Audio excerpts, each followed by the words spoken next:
Salute, MobTube. How is everybody today? Let's see. Argo, Mr. H, Miss Can't Be Wrong, Dave, Davis Dean, Rick Leto, I think, M. Soretti, Redheaded Stepchild, War, Joe Root, and I think that's it for now. You know how it goes. Addiction and recovery shows. Not tons of people. All good. Whoever we get, fantastic. And I hope, we start getting new people. You never know, because we get new subscribers. So maybe we'll get new people to the addiction and recovery shows. Michael Hensley, we love you too, bro. Lucky Luciano, salute. Just got out of the shower, guys. Bobby Berberian, Paulie Walnuts. It's good to see everybody. What are we talking about here? Oh, you're talking about your neighbor, Miss Can't Be Wrong? Neighbors, huh? Okay, I got something good. I got to check out after the show. All right, so Michael Hensley, I'm addicted to MobTube. Please help. Well, you know what? I'm on the fence about whether or not that's a good or a bad addiction. You know, like exercise is a good addiction. Cocaine is a bad addiction. MobTube, if you're not one of the content creators, it's probably an okay addiction to have. If you're one of us, probably not so much. Oh, well, thank you, Argo. And I'll tell you what, I promise you guys, I'm making a promise right now. Starting today, I will do one addiction and recovery show a week. I planned on doing that a long time ago, but you get caught up in things. I will make time no matter what. I will try to keep it Thursdays at 4, just so it's a regular thing, just like a meeting would be. But if it has to change, I'll let you guys know in advance. I promise you, have my word. Start doing these every week. That's how we'll grow this. Last night's show, I'll discuss that later. Yeah, I will. Crazy, crazy day. Let me tell you guys, and not to veer off from the addiction and recovery, but just in the opening here, I'll talk a little bit. Yesterday was hands down one of the craziest days in MobTube history from my point of view, from my perspective. You know what I mean? Like, it was nonstop phone calls and, just drama and crazy day, without a doubt. I'm actually glad yesterday is over. But last night, we had fun. Me and Jeff did a regular show where we just talked about whatever popped up, and I really, really enjoyed it. That's the kind of stuff me and Jeff used to do. So it worked out. You know what I mean? At the beginning of the day, I slightly wanted to choke Jeff. But by the end of the day, it was all good. These always seem to turn out to be some of the best shows. I agree. Addiction and recovery, definitely. And you know what? Let me get started here. So every time I do one of these, I figure it like this. Okay, I have to have something to start the show with to get the ball rolling. One of my stories of my addiction and recovery or something like that. Redheaded Stepchild. Congratulations, bro. 146 days. That's awesome. Oh, yeah. Well, don't worry, Michael Hensley. You have time. Those videos ain't going anywhere unless YouTube takes them down. So I always have to start with something, you know what I mean, to get a conversation going and all that. So I think about my addiction, which I don't like doing. You know what I mean? I don't. But it's funny because sometimes you don't have a choice. Like, this is what I was thinking about for today as a topic of conversation. I don't know what you guys refer to them as, but I'm sure you all have them. I refer to them as flashbacks. Very simple. These happen to me all the time, and they come with a whole big pile of regret. That's what is brought on by these flashbacks. Even when we were in Florida, And, let me tell you guys, it was an amazing trip. We had this big, beautiful suite, overlooking the ocean on one side. You could see all of Miami skyline from the other side.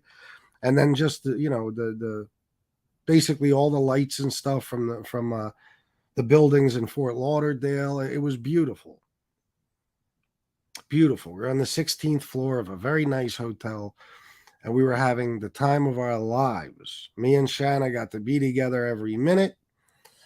We got to go to the beaches. We got to shop. We got to hang out with friends. We got to do all kinds of fun stuff. But even during that, there was times that I went to a dark place in my head. You know what I'm saying? And it happens to me all the time. All the time. I won't say not a day passes, because that wouldn't be true, but I'd say not a week passes where I don't have some um I don't know, go through some phase of looking back, you know what I mean, into the past and the things I did and stuff. Yeah, through my addiction, of course. Because I'll be honest with you, I mean, anytime I was living clean and sober, I didn't really do anything to hurt anyone, or I don't really regret anything uh in my life that I did when I was completely clean and sober. And there's a good reason for that. When you're clean and sober, you're thinking with a clear head. You know what I mean? So you don't mess up quite as easily. But you guys can tell me, maybe you go through it too, but I'll give you some examples. I can't get through too detailed, unfortunately, because they'll take anything I say and twist it and turn it into something else. Unfortunately, they took away my ability to be completely open like I was in the beginning. But there was things I did in my past through drug and alcohol addiction to other people that affected them negatively, and in a major way. Whether it was screaming at somebody, hurting someone physically, committing some major fucking crime that I woke up the next day and didn't even remember committing. I had to be told about it or whatever. I mean, Jesus Christ, there was a time. Well, yeah, I don't know if I could get into that. Let's just say I did some pretty serious shit when I was under the influence. And not just that. You hurt people with your words. See, that's the thing about me. I'm not going to lie to you. As you guys know, my words can cut like a knife. I don't just say, you're an asshole. No. I'll break you down as a person.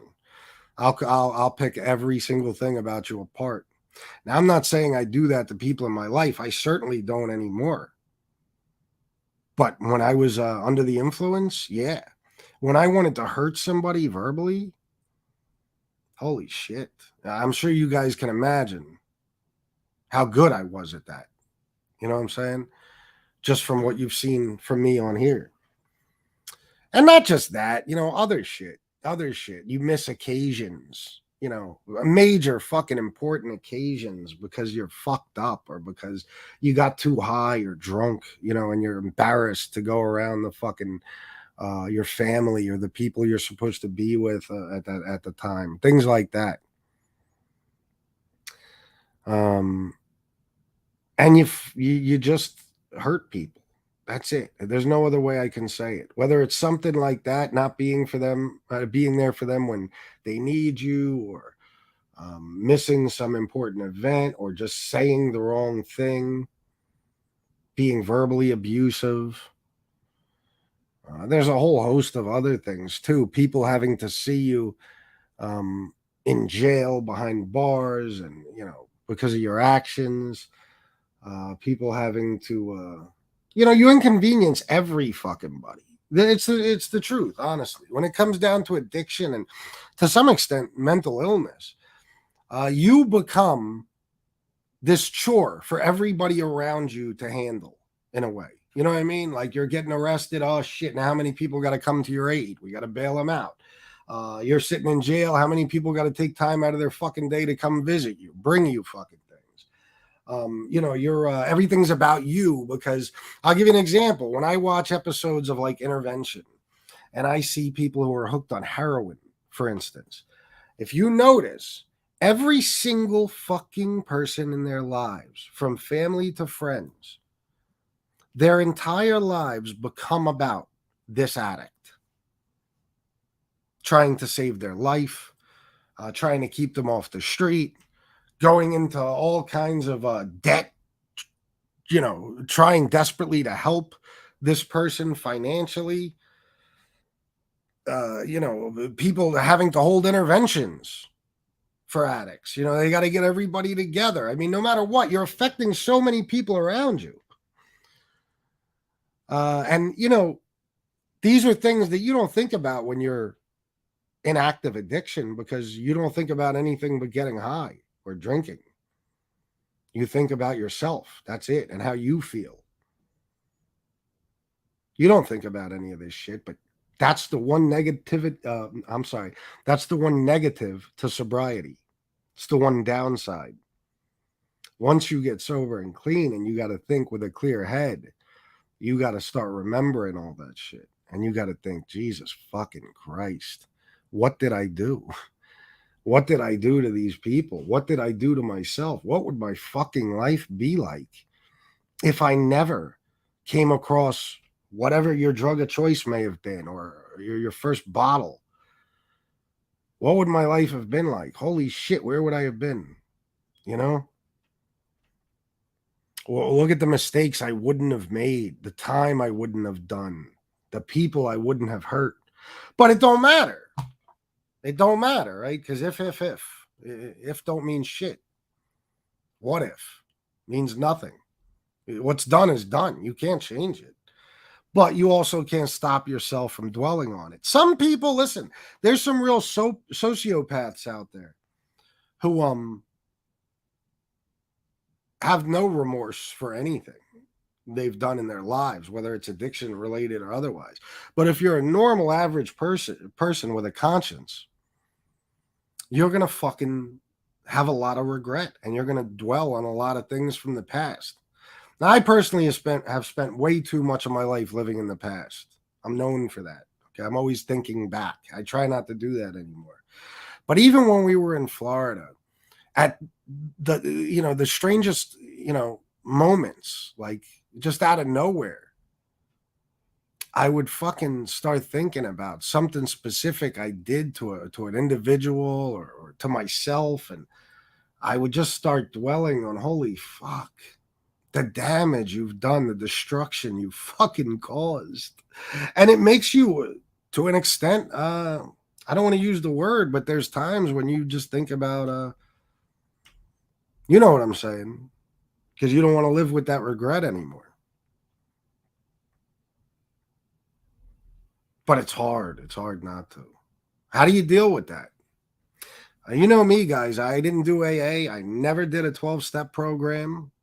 I don't know if there's some tool you could use or if it's just something you have to live with. Now, for me, I look at it as a consequence of my actions. See, I figure the more I'm punished, or the more I punish myself, the more, or the less guilty, I should say, the less guilty I could feel about things I did in my past, because I'm paying for them.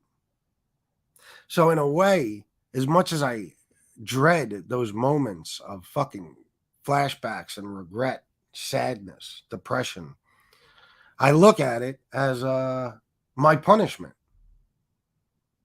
And I feel like I don't have the right, after everything I've done, to just be able to coast through fucking life with a big smile on my face. I caused pain. Therefore, I should feel pain in return. Maybe that's the wrong way to look at it. But that's where I'm at with it. That's the way I see it. I think I'd be a lot more concerned if I didn't have the regrets I have and feel the sadness I do over some of the shit I've done and caused. I really do. But that's what's on my mind for today, guys. Because Like I said, I won't say not a day passes because I'm very busy. So sometimes, no, I don't get into those funks and start thinking about all this bad shit from the past. But most days I do. Most days I do. At some point, it might only last 10 minutes, might last 10 hours. But I get into a real bad depression, and all I can think about is things from the past. And, there's people you want to call. You just want to, you think to yourself, like, let me text this person and tell them again how sorry I am. But what's the point? You're not doing them any favors. First of all, they're going to forgive you or they're not. But secondly, are you doing them any favors by being a constant reminder of the shit you did to them in the past? Do they really want to hear that? Chances are, if they want to hear from you at all, they don't want to hear that. So there's no answer in my mind, and I'm not even saying there should be. I just wonder if I'm the only one who deals with this type of shit. Or is this common? Because, like I said, guys, see, these things we do here, these addiction and recovery shows are very, very important to me because I don't attend groups. I don't, every now and then, if I get the opportunity to speak at a meeting or something, I'll do that. That's not that often anymore. I used to do it a lot. I used to speak at meetings. I did not attend them. Let's get that straight. And that's only because I will accept any outlet I can get to tell my story. Because my story, if you know it from the beginning, is pretty fucking astonishing. The fact that I'm still walking the earth is nothing short of a fucking miracle. A medical miracle, I might say. Okay. I had to watch my words very carefully. A medical miracle. The Sit Down, a crime history podcast, $9.99. Congrats on your sobriety, climbing the mountain and staying there. Yeah, and Jeff, I'll text you back right after this show. I'm sorry, bro. I was on the phone with someone that is probably going to be a guest tomorrow, and then I had to shower and stuff. But I'll get back to you as soon as the show is over. And thank you for this, bro. Yeah, absolutely, man. I got to keep going. Climbing the mountain, as you say. You have to.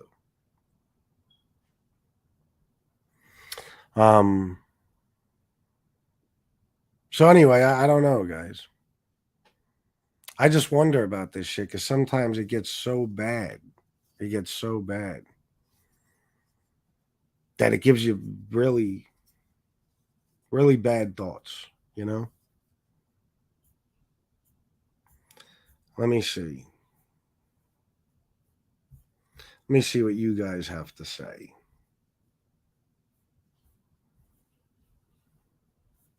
I got to get back down. I went all the way up. Hold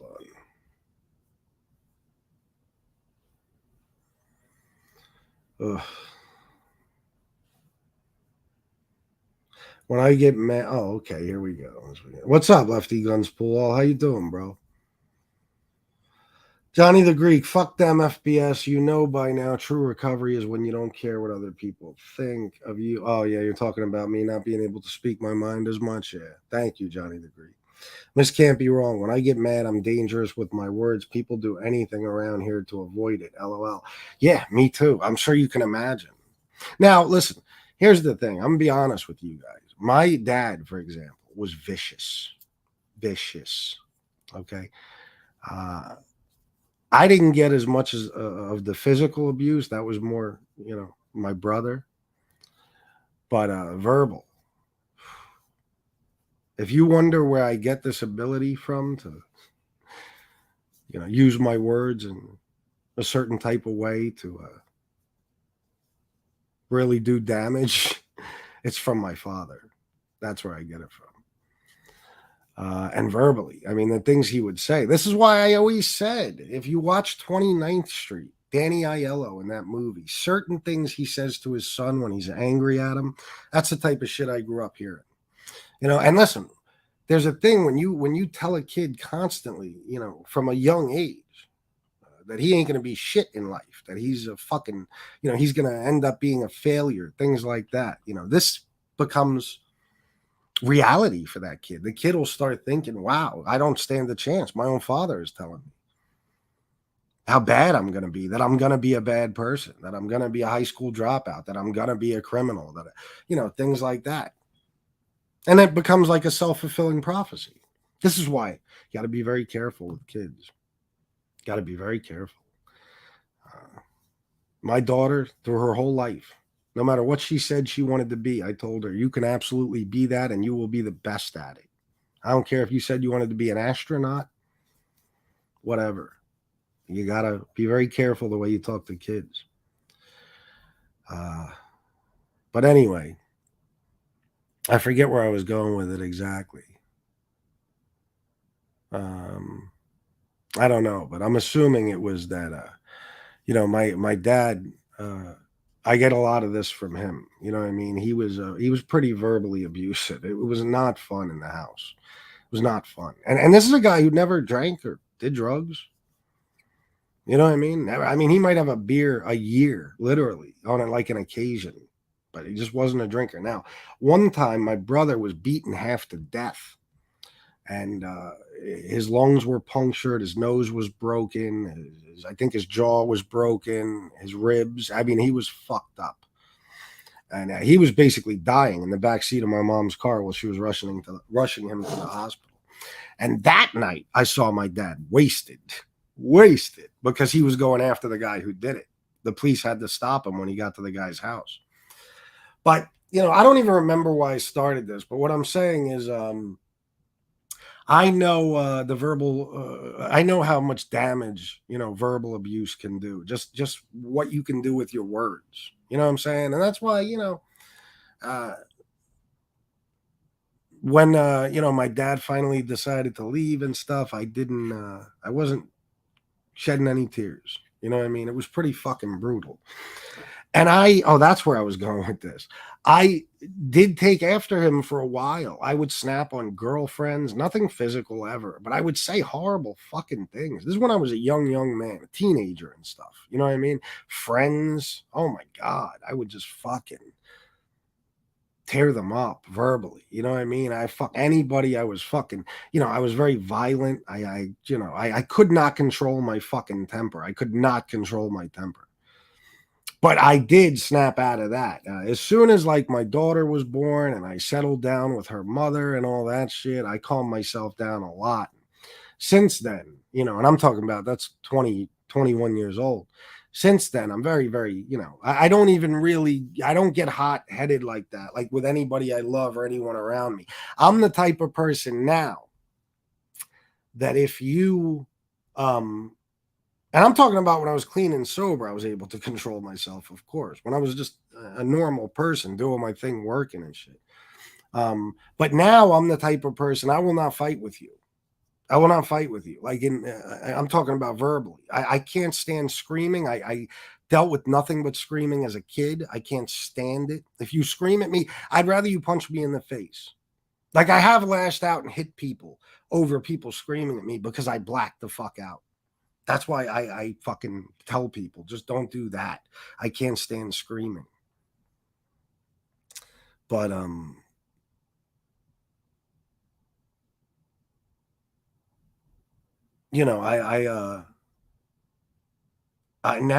just, because I don't like that. I don't like the yelling and the fighting, and it's just too much.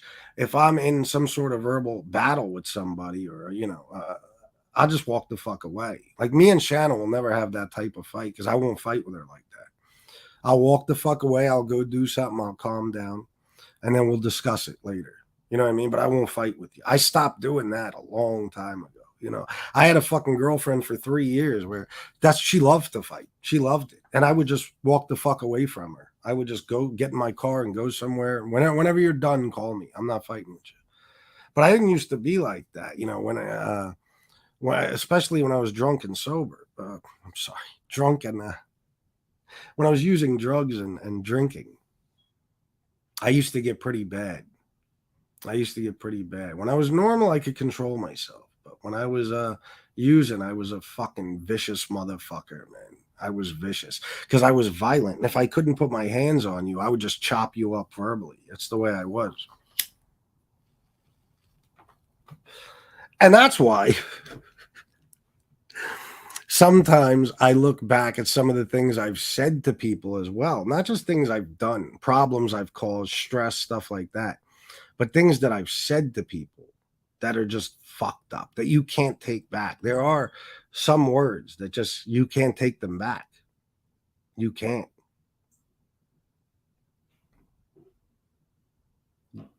They stay forever. And I'm sorry, guys. I know I totally veered off track and I probably bored the shit out of you guys, but I just get going, you know? My anger level has decreased dramatically since I'm not popping pills anymore. That's good. That's very good. I can totally relate FPS verbally. I was a monster when I was in the grips of cocaine addiction. Oh, yeah. Yeah, me too, man. Me too. I was fucking nuts. I was nuts. There was this members only club. Well, I was a VPA, but it was members only. You had to have a membership. You had to pay an annual fee, and it was like our Cheers in York City. You know what I mean? People that have been members there had been members for years. It was not easy to get a membership, so there was not a lot of newcomers. The owners were both bookmakers, so they would fucking tip us off anytime cops might be coming around. Like if they just found out probation's at one of the bars checking people out and they're heading in our direction, they would tell us, sneak us out the back door or whatever. You know what I mean? It was like Amsterdam in there. You could sit there and eat dinner and then snort lines right off the fucking table and nobody looked at you sideways. It was like this place was known for tons of drug use and drug dealing taking place in there all fucking day and all night. And they were open till like 4 a.m. So that was my place because I DJ'd. I'd get off at 2. I would haul ass to this club. I won't say the name. And I would fucking sell my coke and get drunk and get high. And a lot of the times there was fights and shootings. I think the place finally closed about 10 years or so back when the shooting broke out and somebody shot right through the windshield of a cop car, or at least one of the bullets went right through the windshield of a cop car, and somebody got killed also in the process. It was not a safe place to be by any stretch of the imagination. It was thug fucking central. If you were in there, you were there for the wrong reasons. You were either there to buy drugs or you were there to sell drugs or something. But anyway, the owners of this place knew me well.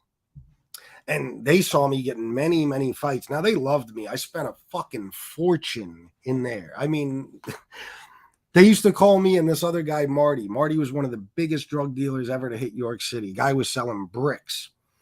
And they used to call me and him the kings of the VPA because we fucking spent so much fucking money in there. So they loved me. But they would tell me, like, bro, when you get your poisons in you, you're a different guy. You know what I mean? Like, they would worry about me.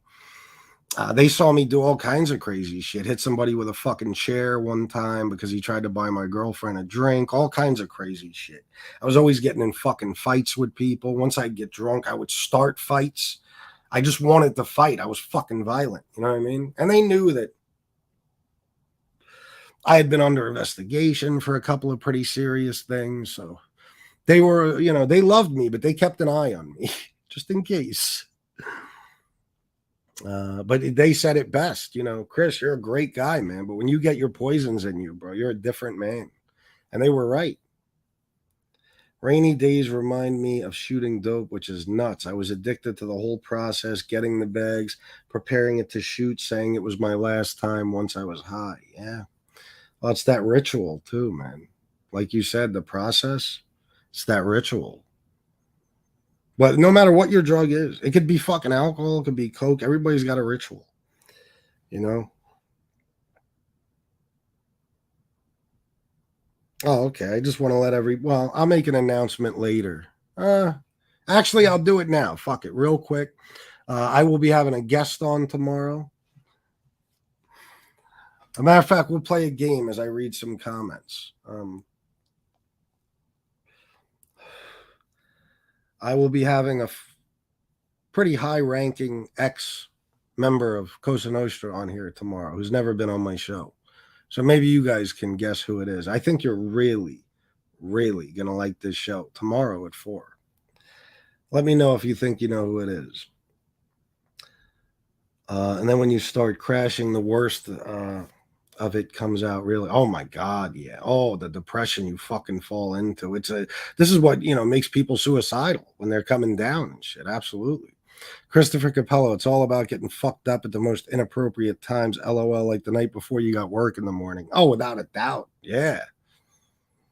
I used to work at this fucking place called ES3. You could look this place up.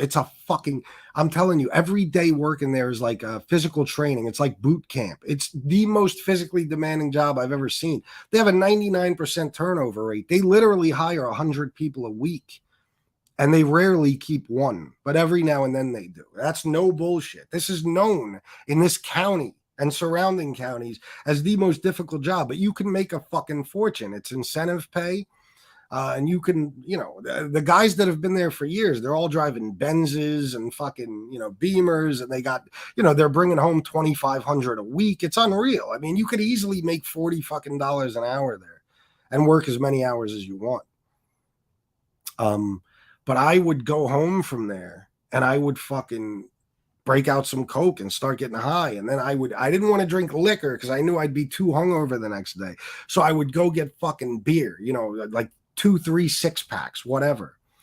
And I would fucking, just get high and drink all day, sit outside, hang out with friends, whatever. Cause I'd be off at like 2 in the afternoon. You know what I mean? I'd get fucked up all day. Plus it was like a 3-day work schedule, 1 week, 4 days the next, and I would go to work the next day and everybody's sweating in there. Because especially in the summer, and I was working there in the summer and the fall, is a fucking, if it's 90 degrees outside, it's 120 in the fucking place. I mean, it's unbelievable. You know what I mean? I might be exaggerating a little bit, but that's how it feels. Everybody's sweating, but I would be fucking pouring fucking sweat, drenched. And it was from all the goddamn beer coming out of my pores from the night before. Plus, I felt like shit, of course. Yeah, fucking terrible. Terrible. And that's just one of the jobs where, I'd have that issue. Coke addiction is 100% a mental illness, especially Coke addiction. Yeah, I think I agree with you on that. I was always searching for that amazing party feeling from the first few highs where it was a social thing. After you chase that long enough, you realize you're addicted. Agreed. Definitely. How scared I was every time he OD'd, worrying this time it might be. Oh, you're talking about your brother, I'm sure. Yeah, I know you probably went through hell. I apologize to my wife daily for putting her through the shit that I did. Yeah, well, I'm sure you do. See, that's a totally different situation. Like, if you're still married to the person you were married to then, I can't even imagine. See, in my case, I stayed single for a pretty long time after the 3-year relationship I had from like 2008 to 2011.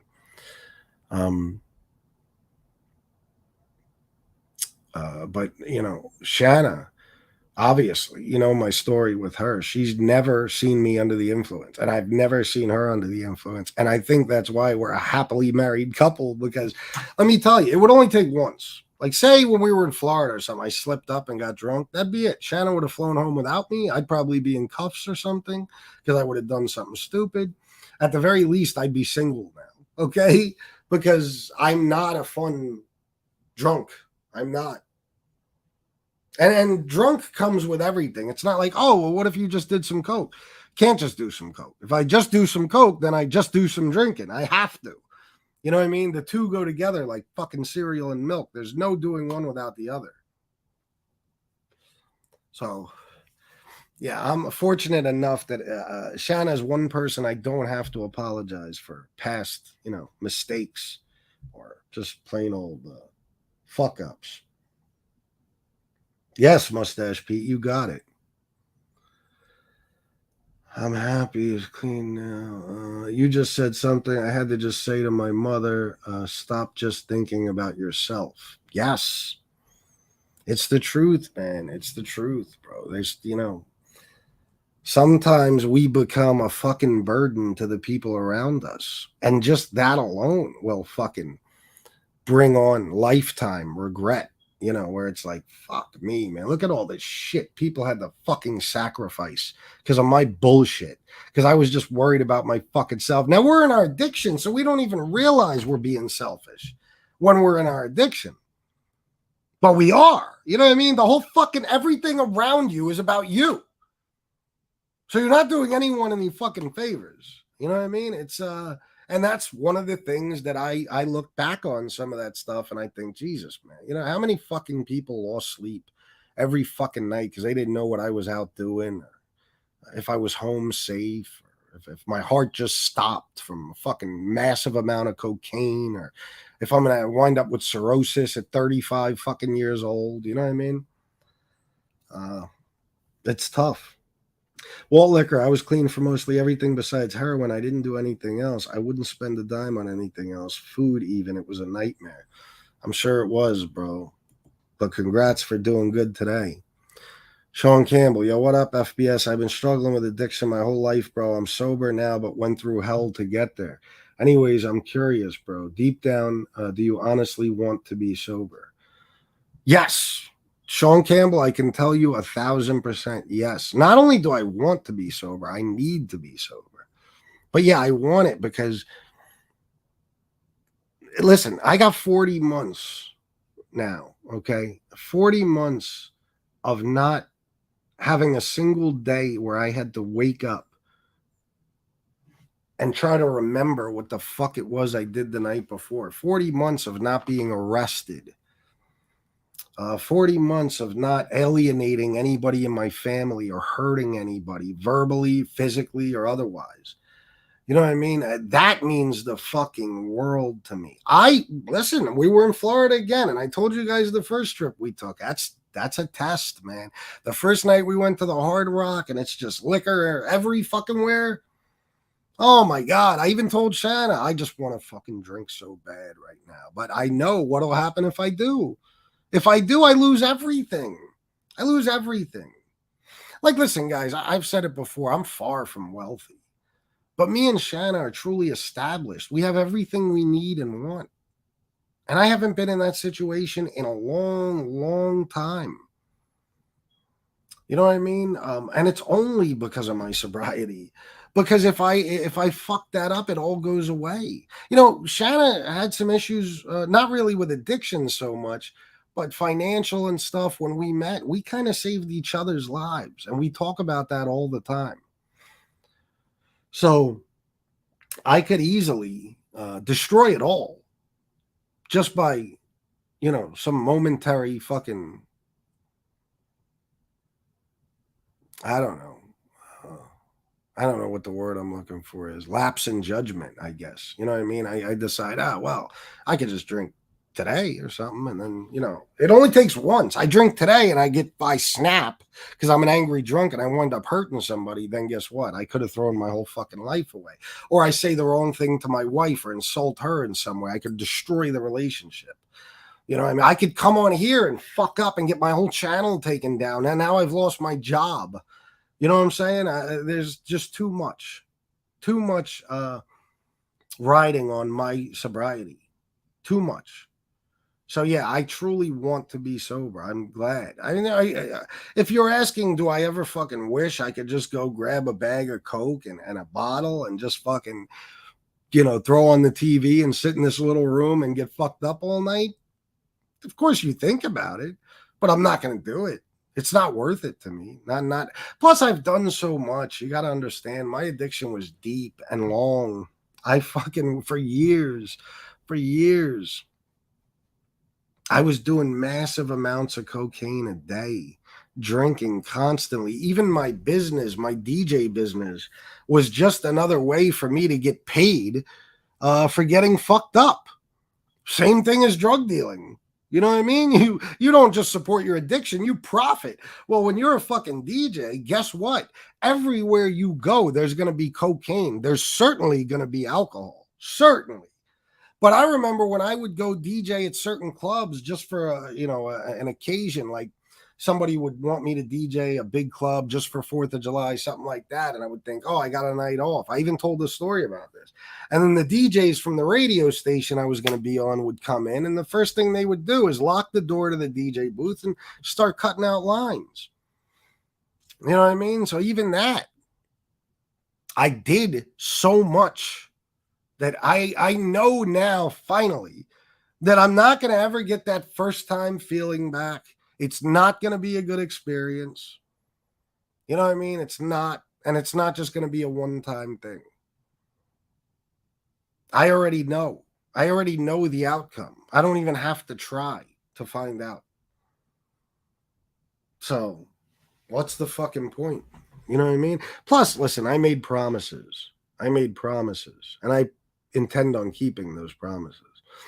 I might not have a lot of time left with my health and shit, but I made a promise to myself and everyone I love when I was in that fucking rehab that when I die, there will not be any substances in my body. There will not be any alcohol. There will not be any drugs. And I plan on sticking to that.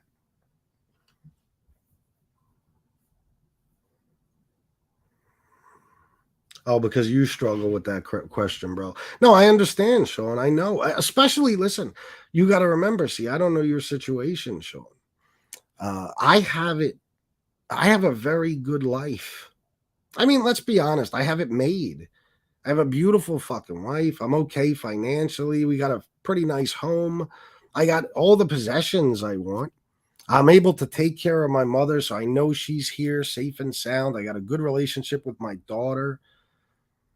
You know what I mean? My daughter's always got her mother as well. And let me tell you, I had a lot of issues with her mother after we broke up, but that is one of the best mothers I've ever come across, ever. Okay? I couldn't have picked a better mother for my daughter. So I know she's okay as well. Even when she's not with me, she's taken care of. Plus, she's a grown woman now who's able to take care of herself. But you know what I'm saying? I got 2 stepkids who I love and adore.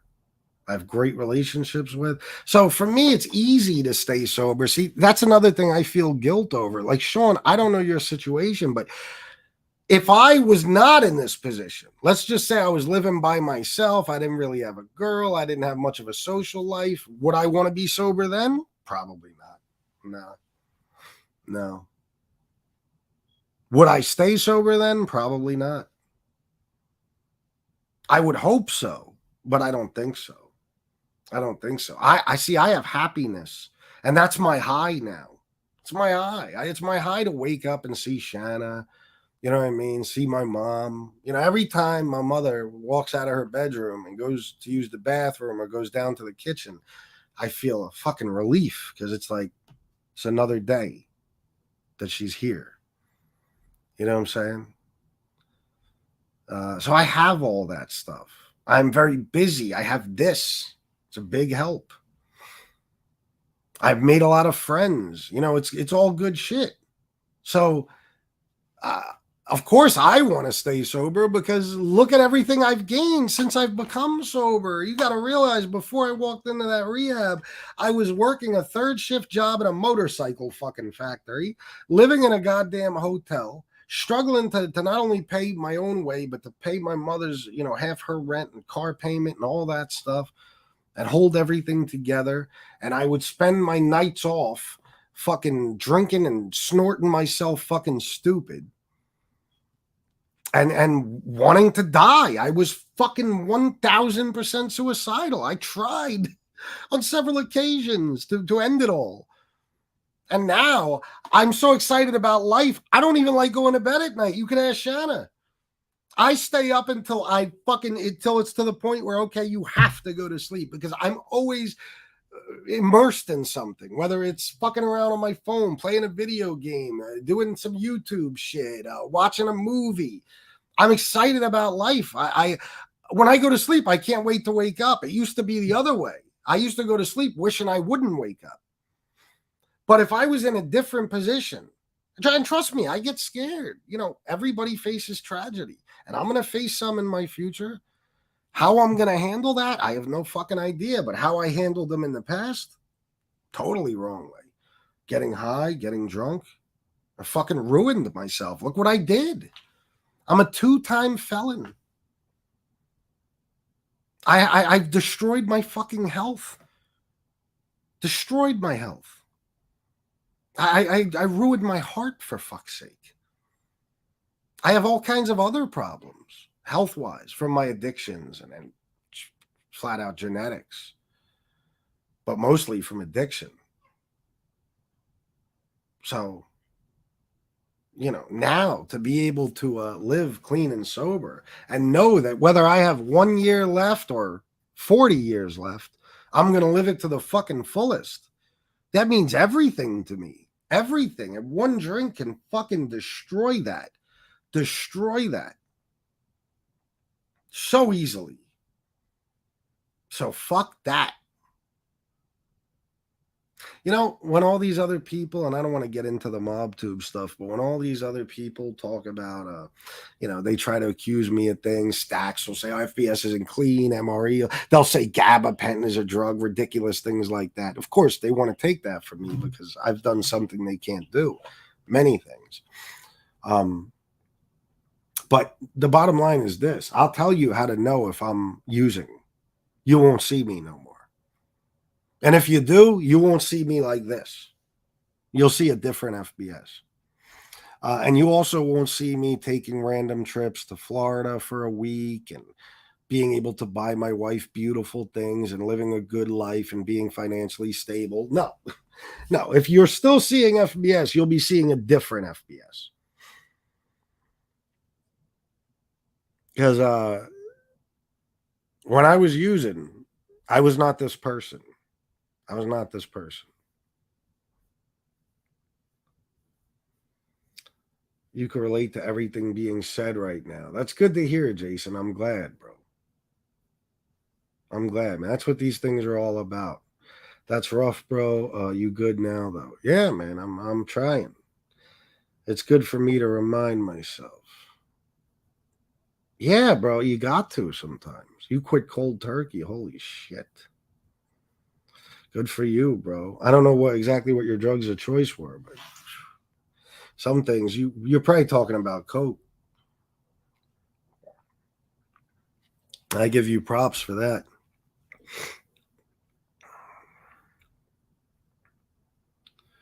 War asked Sean a question. Good question. Do you like yourself under the influence of the person you are now? That's a question only you can answer. It's a very good question. And I can answer that question for myself. I like myself now. I like myself now. You know what I mean? I like to know that if that whatever it is I'm doing throughout the day, I'm going to do with a clear head and I'm going to be in control of my actions. You know what I mean? I know that if I get into a beef with somebody now, my first answer isn't going to be to go torch their car. You know what I mean? Like, because that used to be my thing. Okay. I know that I'm not going to physically hurt anybody unless absolutely necessary. I know that I'm not going to say something to my wife that's just unrepairable, that you just can't fix. Irreparable. Sorry. Nostalgia is dangerous, FBS, a nice place to visit, but never stay there long. Well said, bro. Well said. You are not that far from living that life, FBS. It takes time. I've been clean since '02. It takes a while, maybe never to not think that. Yeah, I'm sure it does. I'm sure it does. And I think as people forgive you more and more, and relationships are repaired, and old wounds heal, I think it's be easier for me and you guys and whoever to forgive ourselves a little bit. But you got to know you're truly forgiven by the people you've hurt. Um, I'm the same way, FBS. I beat myself up a lot, but I know the consequences will be worse if I go back to that life, without a doubt.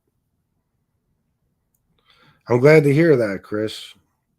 Because I wonder sometimes, you know what I mean? Because you think to yourself, is this just depression, or is this what comes with finally uh, having a clear head and having to look back on your fucking actions?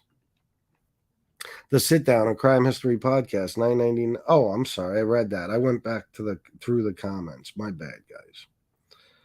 It's okay to look at it whatever way that still keeps you clean. It was only my loved ones that I felt regrets. I tried to tell them.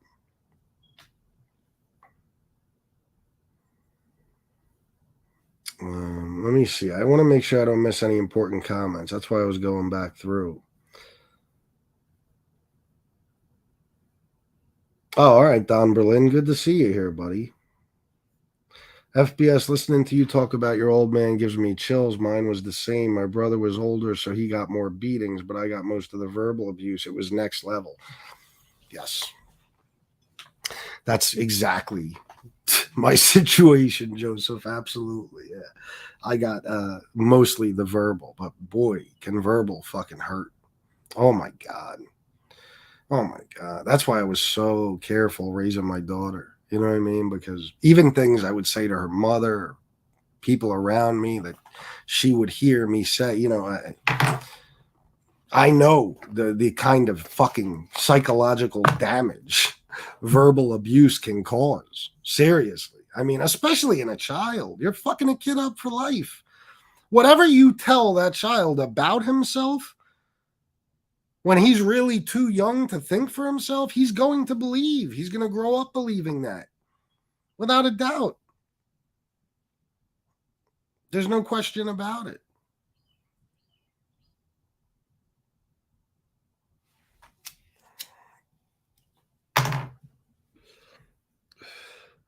Social acceptance is the biggest addiction of all. I never thought about it, but you might be right. You might be right. My old man could freeze you with a stare. Very negative person. He was a drinker and a user, though. Oh, bro, I know what you mean. That being able to freeze you with a stare, yeah. Don Berlin just landed at one stop and heading to next after some fuel drink, which helos need lest they crash. Oh, helicopters. But I just wanted to say hello to each of you and this important show. Always, Don. Thank you, Don. Thank you very much. See, I already feel like I fucked this show up. When I started talking about my own personal life when I was younger and shit, I feel like I probably bored you guys, but hopefully not. Amphetamines are the worst. I have no experience with them, but I believe you. From what I've seen, my parents never did a drug or drink. No, that's the weird thing too. You always hear about, it runs in the family, and I know genetics, play a part, in addiction, but I just didn't have it. You know what I mean? My grandmother would drink every now and then and stuff. You know, um, I had an uncle, but he wasn't even a blood relative. It was my aunt's husband. You know what I mean? He was a pretty heavy drinker, but my dad and mom, no. Even till this day, my mom won't drink. She'll, if it's some special occasion, she might get some fancy fucking something, I don't know, and have a couple of sips, but she can't drink. You know what I mean? She's got zero tolerance. She was never a drinker. And a lot of the reason is because of stuff that happened when she was a child. She just had no desire to drink. None. So my parents, I never saw it. Now, my brother had his issues, but at a very young age, as a teenager, you know what I mean? By his 20s, he was done. But he was he was a pretty bad kid. He was involved in a lot of crazy shit. And he had some drug issues and a little bit of alcohol, but nothing even to the point where he needed rehab or anything. And now, till this day, like, he might drink every now and then. That's it. The guy hasn't done a drug in fucking 30 years. So I don't know.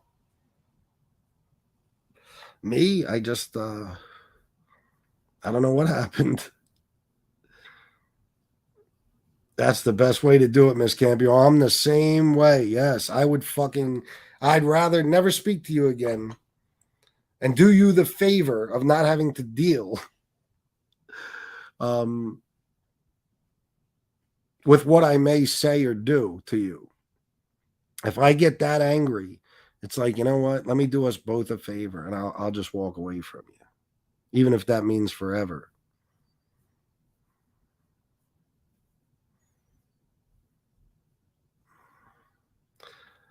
When I was known as Mr. Before Me, I lived life looking and living in rearview mirrors. It was crippling because I could not live looking forward. Regrets mean regression. Cannot afford either. Yeah, I know, bro. The living life in the rear view thing, especially. I for the longest time, right up until I went to rehab. I mean, there was a good 15 fucking years where I was just spending my life looking back at my life before that. You know what I mean? And I couldn't um be happy because I couldn't have that life back. You know what I mean? So it was like I think I was just using drugs and alcohol as a form of very slow, drawn out suicide, you know? Matter of fact, I know that's what I was doing. FBS, I feel you. A couple of years ago, my kid did something dumb and I yelled at her. I could barely raise my voice. It was so long since I had to. It felt strange. Yeah. Yeah. That's, I stopped it a long time ago. I don't get in screaming matches. I don't yell at anyone. I don't. Now, on here, I get mad. I yell. But I mean, in person, like people I love, I won't. I yell at people, strangers in Florida a couple of times. I flipped out on some people at the airport and shit, but I don't people I love, no, I make sure I don't because I know what I might say. Because like I said, you guys see the way I think and the way I speak. I can't just say, "Oh, fuck off, you're an asshole. I don't like you." Whatever. No, I gotta fucking go full steam ahead and just really do some damage. And I don't ever want to do that to anyone I love ever again. You know what I mean? And never.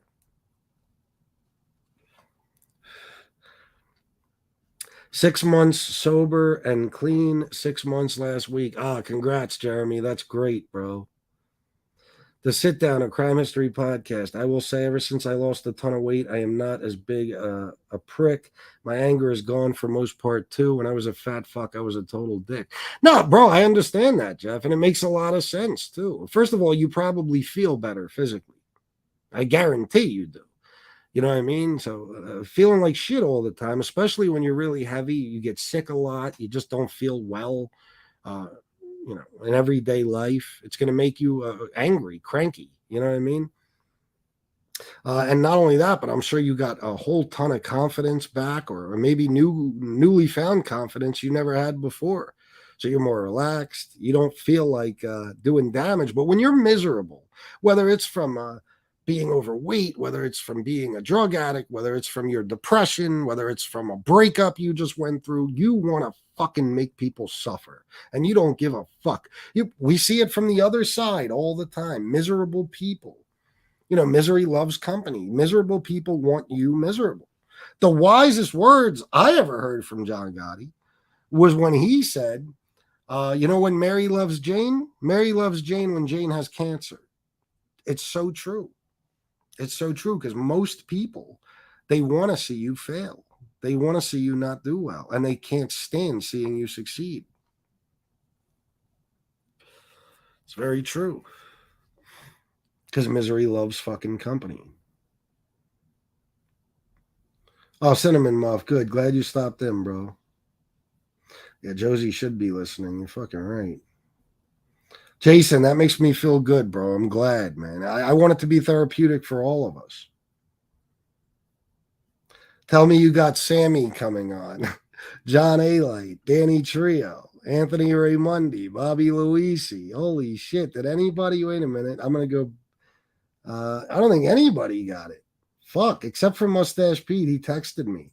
Nah, tomorrow I will have, Anthony Aralata on. He will be on at 4:00. And he's, I'm going to interview him a little bit. It's not going to be a formal interview. You know how I am with that now. Like, I don't feel the need to ask somebody the same questions they've been asked a million times. And you guys are well versed on all this mob stuff, just like I did with Gene the other night. That was not an interview. That was I wanted to catch up with him, see how he's doing now, and let him speak his mind. And that's what I'm going to do with Anthony tomorrow at 4 o'clock. I'm gonna have some questions for him. It'll probably start off a little bit like an interview, and then I'm going to ask him about certain people and things like that. I hope he's okay with that stuff. But yeah, I want to know what Anthony's up to now. I want to hear it directly from him. I want you guys to hear it.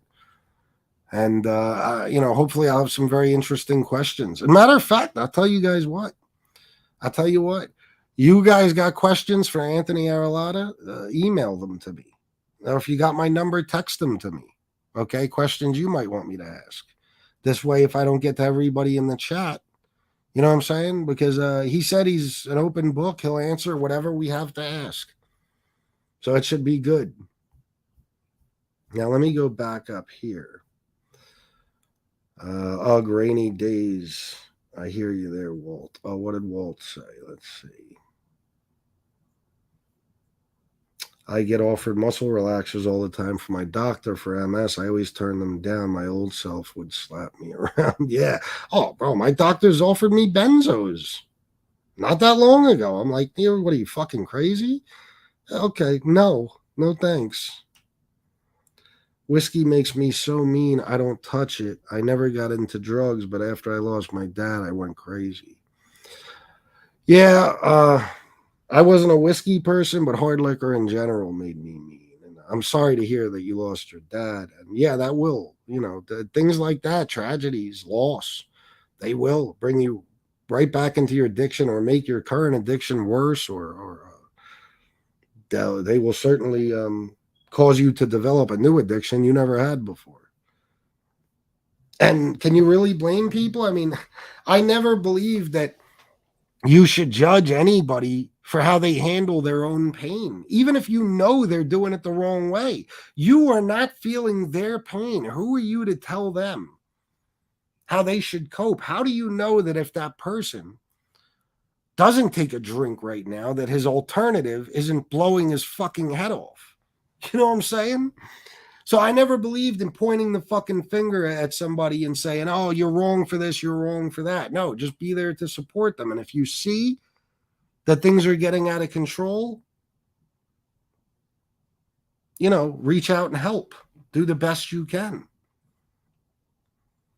But I never believed in judging people based on how they handle their own pain. I really don't. The problem is, quite often, when you handle pain that way, it turns into a much bigger issue. Because then you learn, your body learns too, that when you're hurting, whether it's emotionally or physically, this is what it needs to feel better. All right, let me see some. I'm getting a lot of texts here during this show. Okay, DJ Kaz said he wants people to opt in. He wants to give memberships, especially to Brooklyn Rob. And then he said, bro, I gifted 5 memberships. Thank you for this show. Needed it. Glad to hear that, Kaz. And I hope you're okay, bro. I'm always here to talk. Let me see. Who got the memberships? Good people? Hear that. I'm way behind in the chat, but I refuse to skip over all these comments. Let's see. I don't know who got them.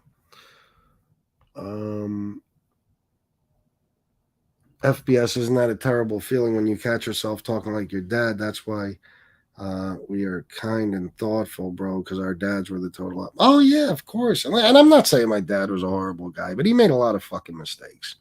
And he knows that. You know what I mean? He did his best to make amends for those later on in life, but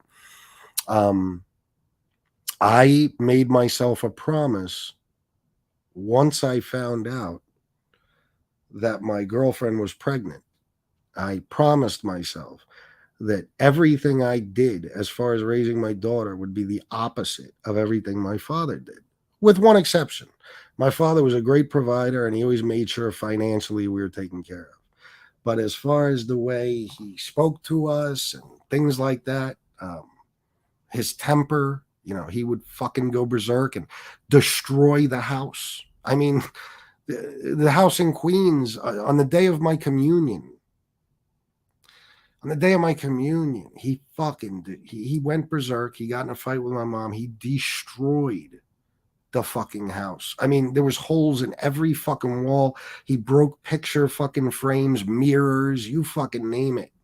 Like a tornado came through the fucking house, and then he disappeared for 3 days.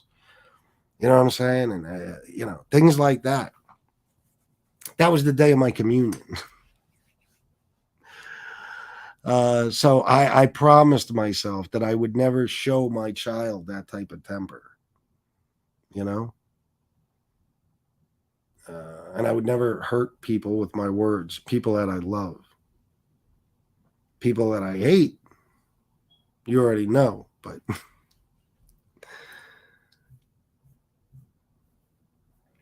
I'm telling you guys, 29th Street, there's a scene where, what's his fucking name? Can't remember the actor's name. Anthony LaPaglia, I think. He calls his father a loser. And the things that are said after that in response, pretty fucking bad. But it's a big reminder to me. You know what I mean? Makes me remember my childhood well.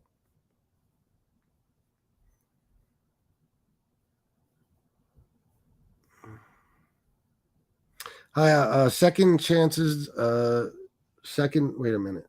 Second chances to deserving ones. Okay, good name. Hi, FBS. Good show. I have the same issue with words, saying the most hurtful things when angry, and always feel ashamed of it afterwards. Yeah, I think a lot of us do. I think a lot of us do, especially if we're in some sort of active addiction. We're always under the influence because you have no inhibitions. You're a wrecking ball. That's a good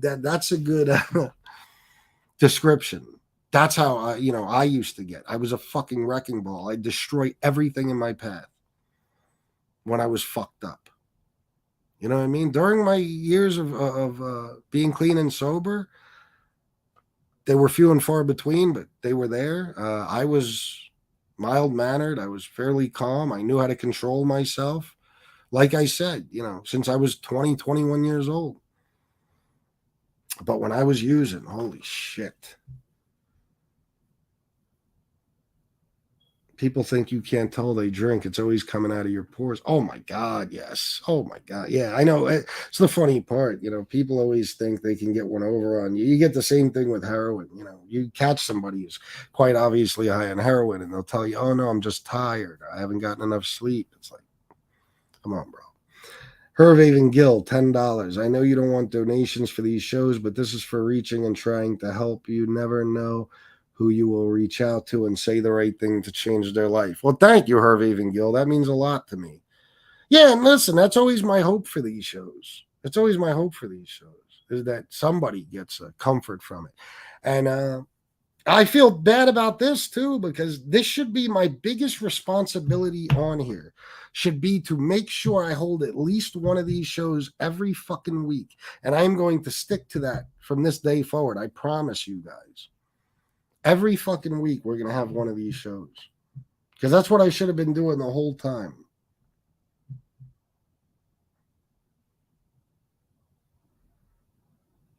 Okay, hold on, guys.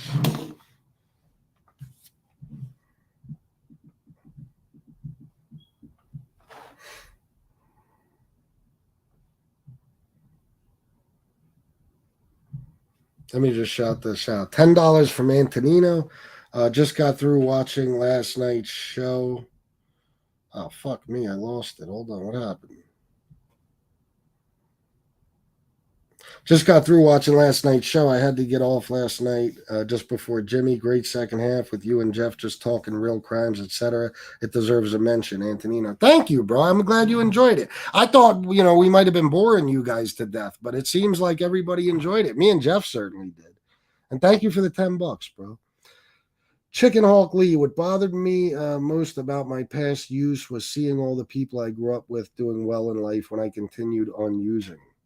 Oh my God, yeah. Oh my God, Jay-Z, one of my favorite lines. he ever spoke. He said, life's like a treadmill. Life's like a treadmill, blank, N words. I'm not, what I mean? I'm not going to say the fucking word. Running in place, getting nowhere fast, a whole year done past. Yeah. That's now he wasn't talking about addiction at the time, but that can be applied to addiction so well. Yeah, bro. Everybody's fucking progressing. Everybody is doing their thing. They're starting families. They're building businesses, careers, having children. They're doing things with themselves. And here you are stuck in an addiction, and boom, time flies. It's like, holy fuck, X amount of time has passed and I've missed out. I've lost all this time. I can never get it back. That's absolutely true, bro. Thank you, Pinkville. I appreciate you saying that.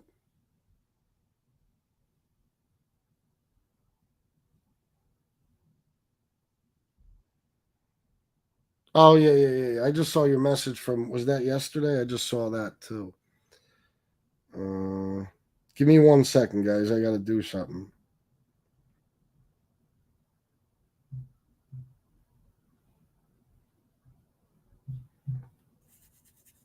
I got to give Cinnamon Muff a wrench, but I don't see him in here.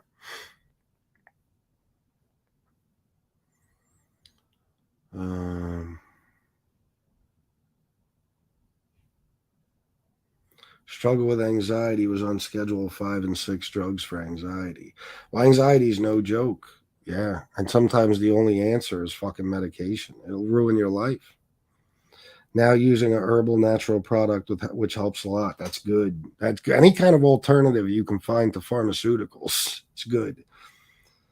I realized that when I decided to quit, I realized that when I decide to quit, it's going to be a landslide for me to deal with for all the shit I've put my family through. But I'm not ready. Listen, I don't know what to say to that other than this. You got 2 choices, okay, if you're in active addiction: live or die. Okay, that's it. And if you want to live, eventually you're going to have to face all that. You're going to have to get clean. And once you get clean, you're going to have to deal with these things, these thoughts, these past regrets, these flashbacks, the fallout. And you're going to have to, it might take years to repair friendships, relationships, to repair yourself, health-wise, financially, whatever. But you got to do it sooner or later, because the only other option is death. So the sooner you do it, the sooner you can, get going and working on fixing all those things. And even some of the pain and suffering you got to go through. The sooner it begins, the sooner it will end. But you got to do it. So my advice to you, I know you're not ready, but just remember, every day that you're using, you're compounding all of that. You're making it worse. You're getting it to the point where that pain and suffering and regret and all that will last even longer when you eventually have no choice but to face it. So my advice is always the sooner the better.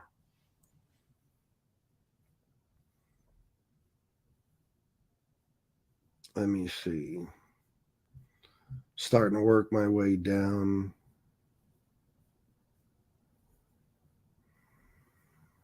Thank you, DJ Kaz, for those 5 memberships, too. It's very good of you. I appreciate it. Oh, yes, it's very hard at parties, without a doubt. But you know the DJ life, Kaz. I mean, bro. I was in rehab with a dude. I'd love to show you a video of this guy, but I can't. You know what I mean? He was in rehab with me. It's like you don't reveal anybody's identities or anything. But this guy was a pretty big fucking deal. I mean, you got to remember, this rehab catered to a lot of different types of celebrities and shit, because it was basically a rehab for fucking millionaires. You know what I mean? It's for rich people. And they had this one dude in there who was an amazing singer and just an entertainer in general. He was also a DJ. He was a musician, fucking played all kinds of instruments. We went in the music room in there one time, and this fucking guy, right in front of all of us, picked up every instrument you could find and made a whole fucking song, on the computer. You could, he made the whole track, like the guitar, the saxophone, the piano, the drums. You know what I mean? The motherfucker did every instrument himself, made a whole song. But he was also like a music teacher, basically, if you want to call it that, at a very prominent school. He was a big deal. And he had a lot of fucking money and stuff. And at nights, we would sit out by the pool and smoke, and he would play his guitar and sing to us. You know what I mean? And we could just name a song. And he would, if he didn't know the song by heart, he'd pull it up on his phone and he would go right off his phone. It was amazing. But he, during his coin out ceremony, if you guys know what that is, that's basically what happens the night before you're leaving rehab. Told us all that he's going to go back to DJing. Now, I'm not one of those guys who starts to lecture you and blah, blah, blah, but I'm like, bro, I'm not going to say his name, but I'm like, bro, you can't do that. Like, you don't stand a chance, because his drug of choice was alcohol.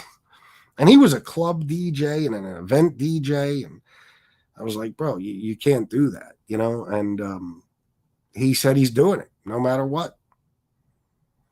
Now, I don't know how important his sobriety was to him anyway, because he insisted on leaving rehab early, even though he had the money to stay. I remember him telling me it was $12,000 for another week, and he had it with no problem, but he just didn't want to stay.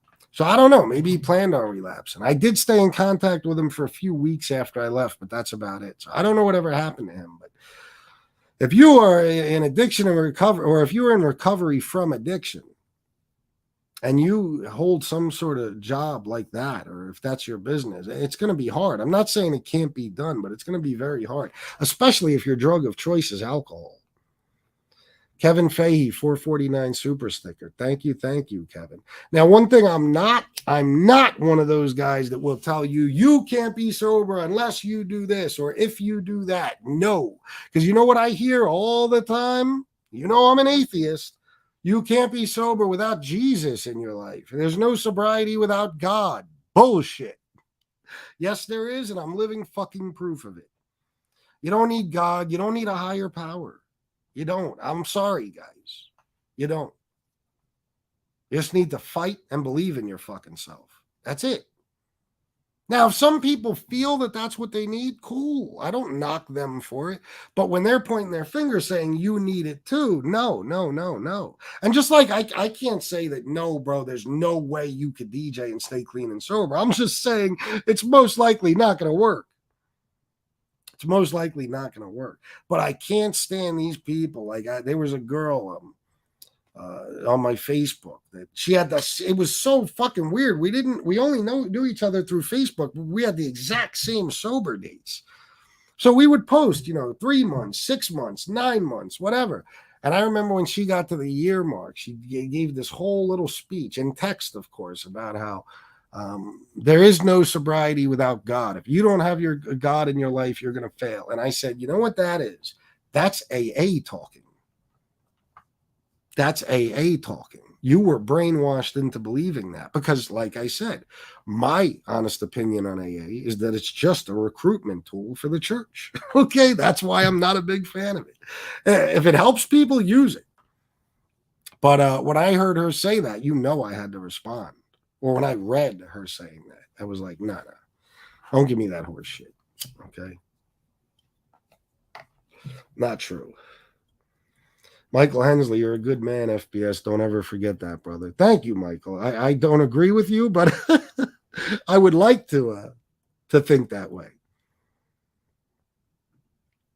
DJ Kaz, $4.99 for everyone in the struggle, 1 day at a time. If it's still hard, 1 minute at a time. And if you have to, 1 second at a time.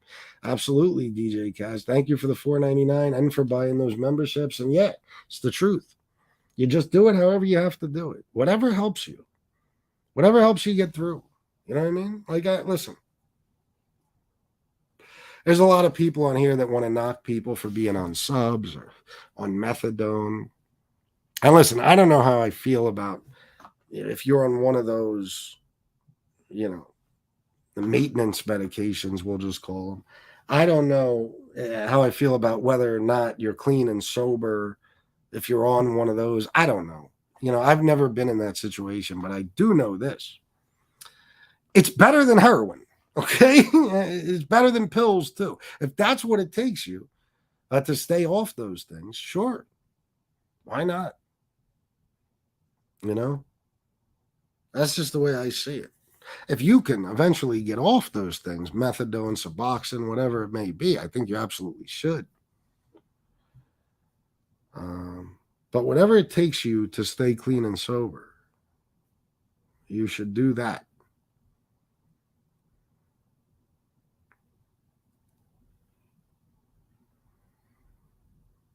I think you're missing a word here. Let me see. That is a profound insight. You have to put yourself so you don't relapse. Happiness matters tremendously. Oh, it does. It does. Yeah, if I listen, that's why I'm not gonna sit here and act like, oh, I could do something you can't do. Like, nah, bro. I'm as weak as a motherfucker when it comes to my addiction and shit. Otherwise, I wouldn't have been addicted for so fucking long and have done the things I've done. I'm not saying I'm some super strong person. I'm saying I have it very easy because I have such a good life. You got to remember, when I came out of rehab, I entered a new living situation. I went to live with my brother in basically my own little apartment in his house. I got to start over. I went back to the same job, but that's it. I stayed away from some old friends, and I stopped doing a lot of the illegal activity and shit I was doing before. And not long after I left rehab, I started dating Shanna, and we began a whole life together, taking trips and spending time with each other. And she would spend nights with me all the time. And then eventually we got married. I got two new stepchildren. I started to repair relationships with people in my family. You know what I mean? I started to see that people were already beginning to forgive me for things. Not everyone, but some. Uh, and I started to get myself better in every way, financially, physically. My health started to improve. I had a major surgery that helped my heart a lot. I feel like a new man. You know what I mean? I'm fucking happy. If that happiness was taken away, then I can't tell you what would happen, but it probably wouldn't be good. So that's my new drug of choice: happiness, being happy, keeping a smile on my face, spoiling the people around me, giving them whatever they want, making sure they're happy, comfortable, they have what they need, being there for friends and family. That's all you can do, guys. Just remember, all you can ever do is get better. That's the best thing for the people around you, not just for you. Get better. Because once you're better, you can start helping other people. But as long as you're fucked up, you're just going to need everyone else's help. That's it. So that's why I say the sooner you can get clean, the better, because you're going to have to face all this shit, the aftermath of your addiction one day, whether you like it or not. It's going to be there. That's just the way it is.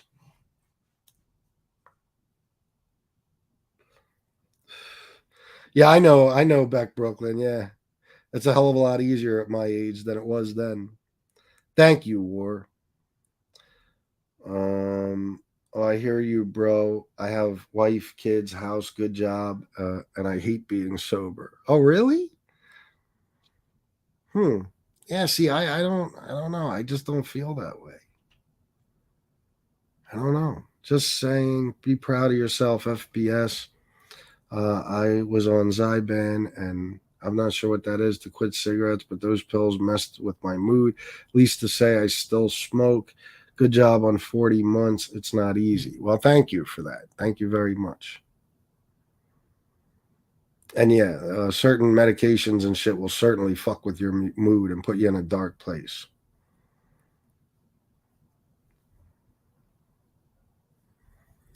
Uh, Look, I'm even skipping over jokes about Josie right now. See, this is an example of my self control. Some of these jokes I want to put up on the screen and just roast that bitch, but I'm not gonna. It's an addiction and recovery show. Yeah, there's another one from Beck, Brooklyn, Joseph Montanero. I could never go back to living 24/7 high and chasing highs. I rather hang up than slide back. Luckily, I love my life and I have no cravings to do something stupid. Joseph, I'm actually right there with you. I would too. If I had a choice, it would probably be that rather than going back to where I was. And it's good you have no cravings, bro. I'm in the same boat for the most part, but like I said, man, these trips to Florida and shit, you see that it's like paradise. Everybody's partying, everybody's smiling, everybody's happy, but everybody also has a drink in their hand. Everybody. That last video I made from Florida, that restaurant where we were eating the nachos and shit, I was basically a bar that just had some food. I mean, every fucking person around us was drinking big, giant mixed drinks and huge glasses and every fucking thing else. I mean, it's like they even serve you your soda in a way, in a glass and stuff that makes it look like it's an alcoholic beverage. It's fucking crazy. And we're the aliens there because the first thing they do is tell you about all the different drink specials. And I cut them off and I'm like, bro, it's all good. We don't drink, and they look at us like we got six fucking heads. Really? You don't? It's weird. I don't know what to make of it sometimes, especially in a place like South Florida.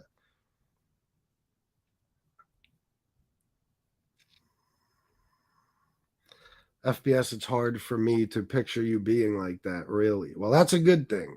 Yeah, I want it to be. What the fuck? Uh-oh. It won't let me click on comments anymore. Oh, there you go. Yeah, I'm glad to hear that. I don't want anybody to picture me that way, but that's who I was. I was a vicious motherfucker. I was a monster. I really, really was a monster.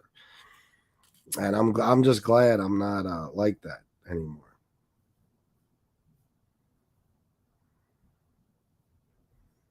I think a big test for you was going on those vacations recently. Being around people that are drinking is tough. Oh, very tough. Very. Not so much this last one as much as the first one. The first one was really fucking hard because we were at that fucking Hard Rock and you're out there in those pools and it's just like half naked waitresses carrying out trays of fucking mixed drinks to people, and everybody's in the fucking pool and they're drinking and they're having fun and laughing and the music's playing, and it's like you feel like you're at a party or a club. Even you feel like you should be drinking, you know what I mean? Oh man, the one day I looked over at this tray of drinks and I said, Shanna, I swear to God, I want to fucking grab that whole tray and just start shoving those fucking drinks down my throat. But, we didn't do it. Staring down life can be the same as staring down the barrel of a loaded shotgun. You've gone through hell and back, but you're still standing up, ready for more FBS. It's a good way to put it. Absolutely. It's very true. Very true. And I'll tell you what, living in the past, too, is a fucking killer. It's not an easy thing to do, and it's not productive because there's nothing you could do about the past. It's over. That's it. War. It's one of the hardest things to do, but you have to forgive yourself. Yeah, it is. It is. But, sometimes it's hard.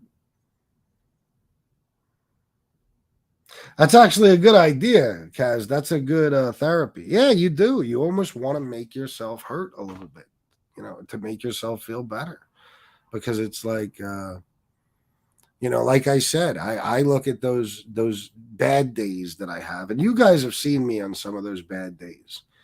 When you see me on here and I'm kind of quiet and I got kind of a flat affect and I'm very, very, very testy and very fucking short with people, and I have kind of a temper.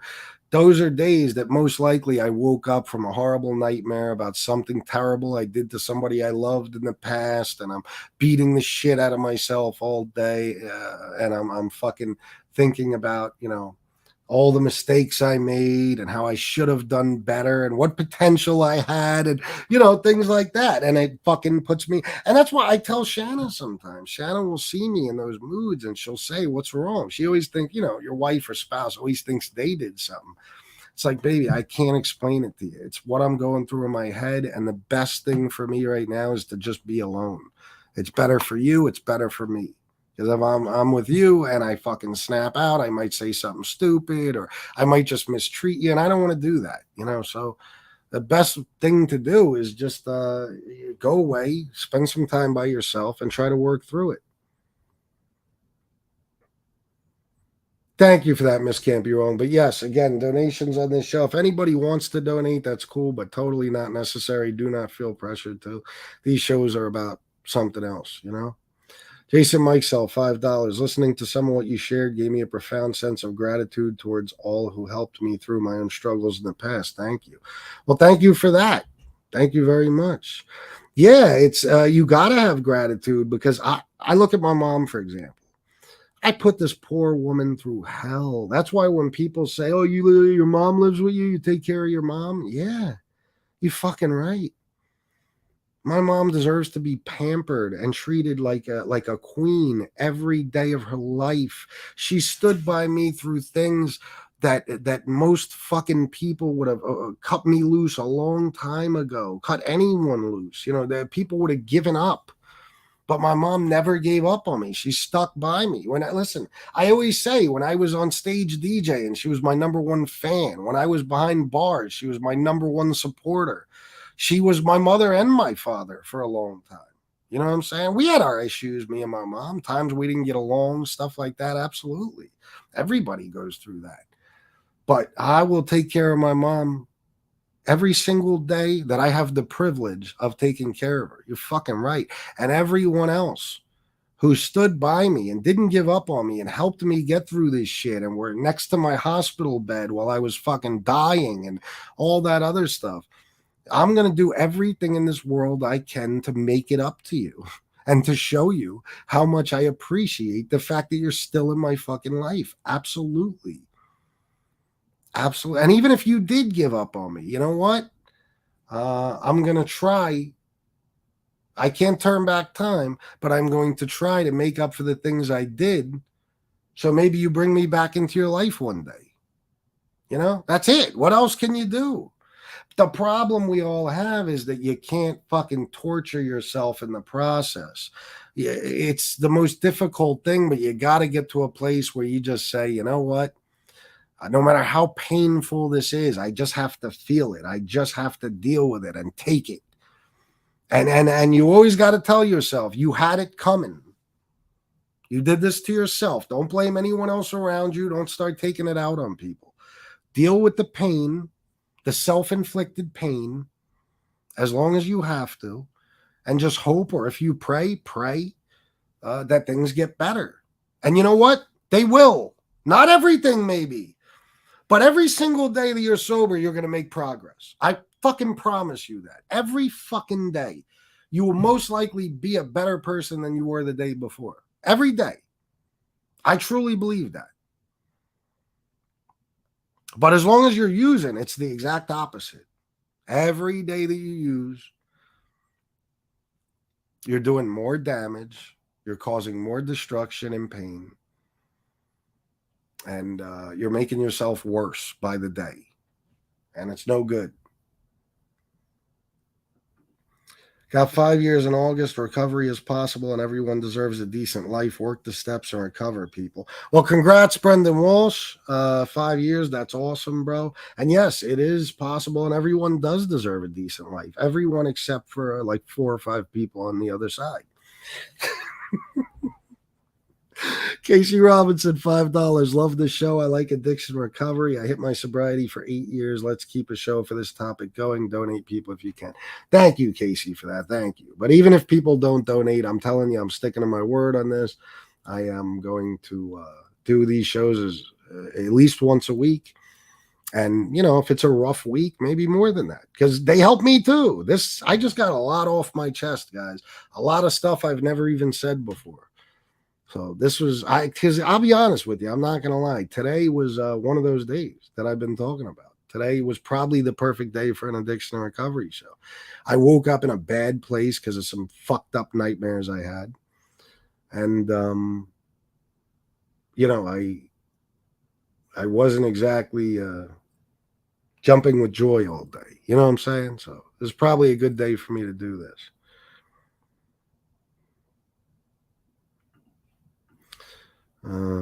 Let's see. Charm City. I was an addict for 30 years and I'm off the drug, but don't consider myself clean until I'm off the maintenance program. That's understandable. But listen, you know what? It's progress. That's the way I see it. You're doing better than you were. You're doing better than you were for 30 fucking years. You know what I mean? So listen, progress is progress. It's positive. Do the best you can. That's all. No, that's all right. No, I appreciate you guys doing that, but the donations aren't a big deal today. You know what I mean? Not on this show. You guys want to take care of me later? Cool. Later, I'll do an awesome show and we'll talk some shit and maybe have some people on. And then, if you guys would like to donate, I'd appreciate it. But you don't have to do it on this show. Jeremy Smith, 199. Thanks for this show. Always reaching somebody. Thank you, Jeremy. I'm glad to hear that. Teresa the Baby Marie. No, I think during this time in the world, I think your story and the chats helps a lot of people struggling at this very moment. That's a service you're doing, FBS, not just the show. Well, that's one way to look at it. Thank you for that. I didn't really look at it that way, but I'm just I see it like this. I'm not doing necessarily doing anybody any favors because I'm right there with you. We're all in the same boat. I just happen to be the one hosting the show, but we're all the same. You know what I mean? Like, as far as I'm concerned, I'm attending this just like you guys are. I'm just the one doing all the fucking talking, you know? Yeah, Joe Rude, I can honestly say that about myself. I have. I have. That's another thing that comes with sobriety.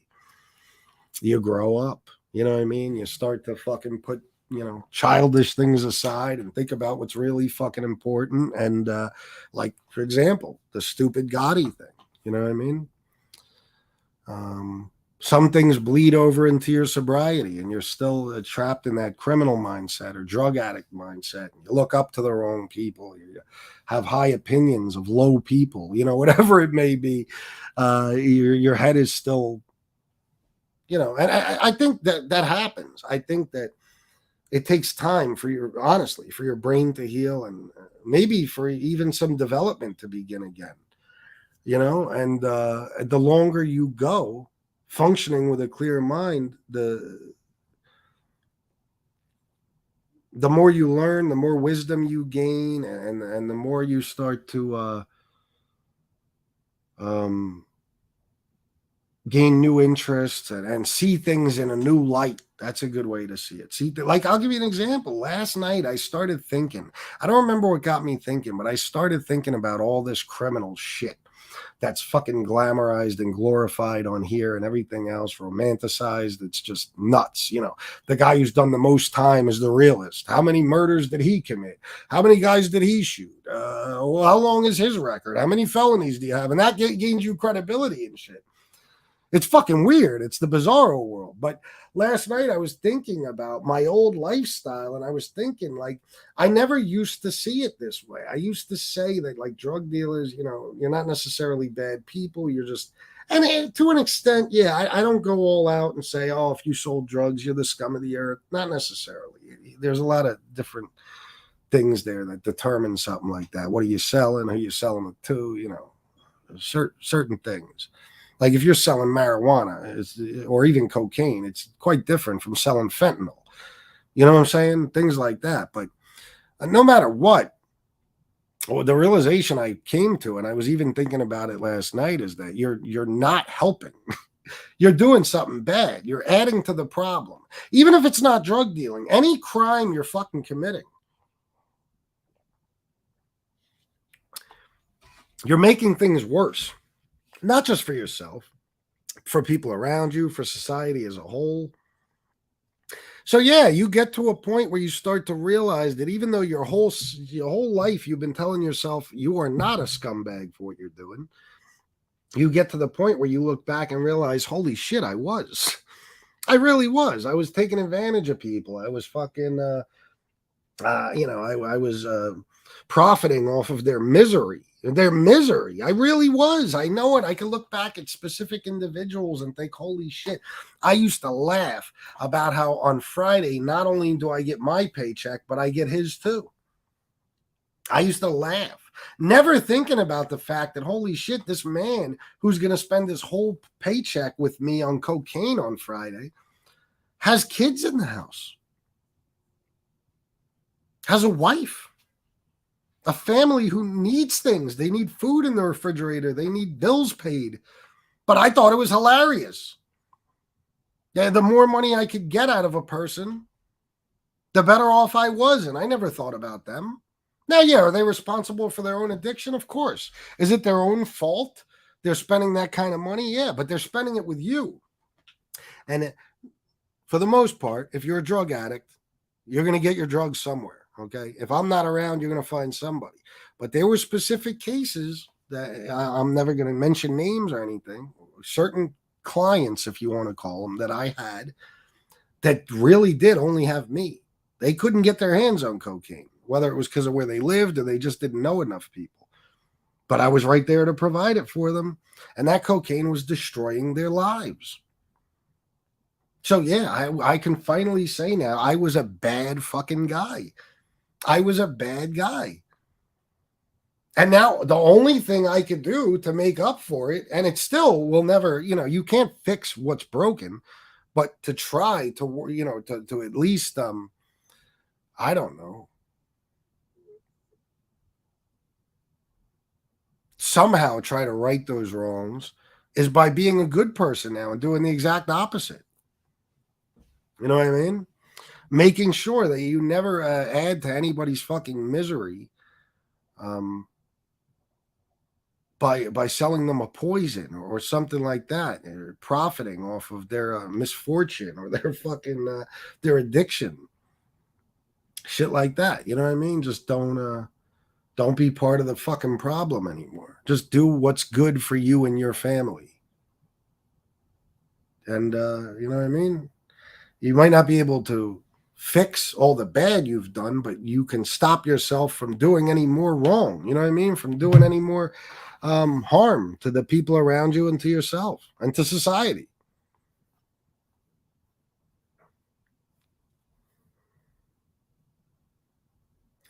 Are you saying that to me? No, well, I have, but anxiety isn't that much of an issue for me.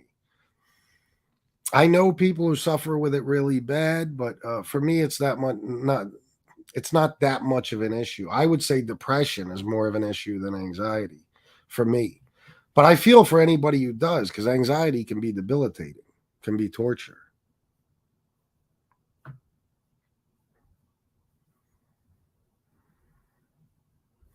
Let me put this up too. I always fucking forget. But if anybody needs this, there's some very useful phone numbers on the screen right now.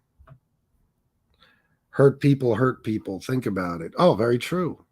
Yeah, it's 100% accurate. Yep. Here's to another 40, and another 40, and more 40 months clean. FBS, keep doing what you're doing. Thank you. Just saying. Brooklyn Rob 1, DJ Kaz. That's one of the reasons I support FBS as much as I can. I don't have much family left, and I truly love a lot of people in this chat. Yeah, bro. Me too. Trust me. Me too, bro. Listen, I said it before, and I'll say it again. Me and Gunsmoke just talked about it yesterday. We talk about it all the time. It is fucking amazing that we have the privilege of being able to come on here and see all you guys and have somewhat of a friendship with all of you and know about you guys and be able to talk to you and gain support. And you guys donate and help us out and fucking, it's incredible. You know what I mean? It's a dream come true for me, without a doubt. It is. I've never had anything like this. And I'm the same as far as family. I don't have any family left. You know what I mean? I really don't. I mean, I got an aunt, a couple of cousins. I have my mother, my brother, my kids, my wife, and not much else. You know what I mean?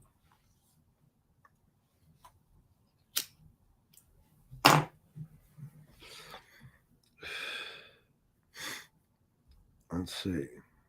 No, Brooklyn Rob one. I haven't. But every now and then I Google his name just because I'm worried about him. And I haven't found anything. I worry about him though.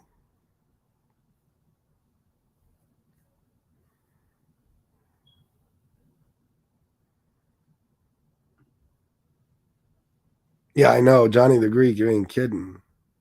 LTB, me, powder cocaine. I have not touched anything for 3 years. When I look back, makes my toes curls. The shit I pulled and the people I hurt. I was so wrong. Me too, bro. And like I said, I can't get specific on here, but yeah, I mean, even little things, you know what I mean? It's like, fuck me. You just want to fucking constantly text and call the person and just go hug them and tell them I'm so fucking sorry. You know what I mean? It's like everything I ever did to hurt you, I'm so fucking sorry. But you can't. You gotta just let these people live their lives, and you can't be a constant reminder of bad times. You can't. You apologize once, maybe twice, and then this is the best thing you could do for the people around you. Show them you've changed. Let them see that you're clean and sober. You know what I mean? Let them see um, that you're truly sorry by, your actions every day. You know what I'm saying? Do good things, become a different person. Like anybody in my life from my past or anything, they look at me now. You know what they're going to see? They're going to see a guy who makes all his money legitimately.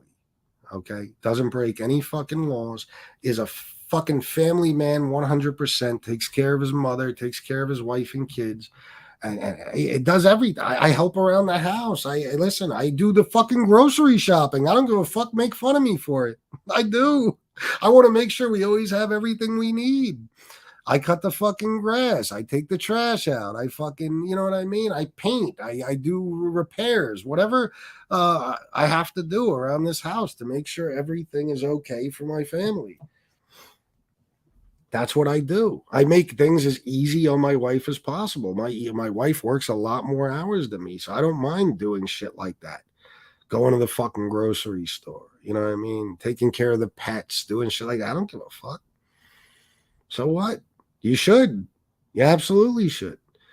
And then these people can look at you and see, wow, he's just a family man. He cooks dinner for his family. He fucking takes care of the house. He earns a living and provides for them. You know what I mean? He takes care of the vehicles. It's another thing I always do. You know what I mean? As soon as we got back from that trip, I took Shanna's car to get checked out. The check engine light was on. I take it for oil changes and car washes and fucking, I take it to get new tires, whatever. I take care of the things that my family needs taken care of. And that's my life. Other than that, I come on YouTube. That's it. I don't go out. I'm not at bars. I'm not at clubs. I rarely hang out with friends. I don't get in any trouble. I'm never under the influence. And if you live like that, people will see that you're sorry and that you're changing. And you don't have to constantly remind them.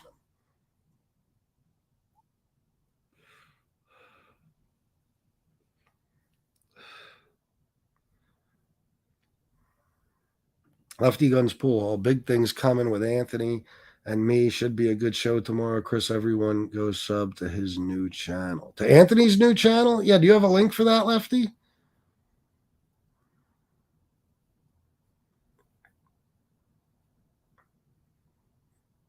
I said I would never be my dad, but unfortunately, I find in a lot of ways I am, makes me sad. Well, we can't escape that. We can't. I notice it in myself too. You know what I mean? A lot of even my mannerisms. You know what I mean? You have no choice. You're going to be like your dad in some way, but you got to try to remove the worst of him. You know what I mean? From your behavior and your mentality and your way of thinking. You got to remove the worst parts. You got to do your best.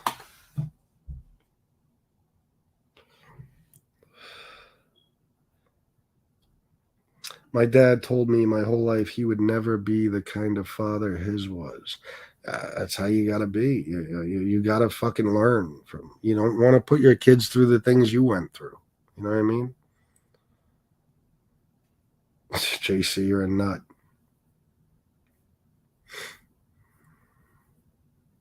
These recovery shows are never boring. Thank you, Argo. Second chances to deserving ones. FBS, apologies for asking, but can you please unblock me so I can post using my account? Scum of. Oh, is that you? Second chances for. Oh, okay. Well, then let me just go ahead and block you. Bye. No, you can't be unblocked. Fuck off. Now both your accounts are blocked. Scumbag. Anyway. Joe Root, just because SoFlo is cool with you doesn't mean I am. Okay? Joe Root, my old man was a psycho Italian, and some of the stuff he said still bothers us.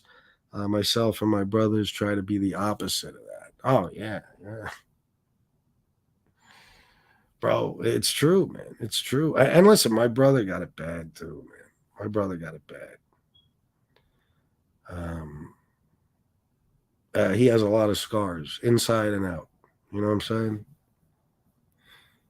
But like I said, the verbal stuff sometimes can be as bad as the physical. It's fucking, as a kid, an adult can ruin your life with words before it even starts.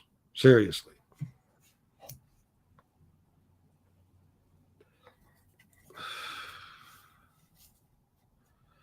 Wise Guy TV, the way I was told that was people want to see you do good but never do better than them. Oh, yeah, yeah, yeah. Oh, that's so true, bro. That's so fucking true. Absolutely.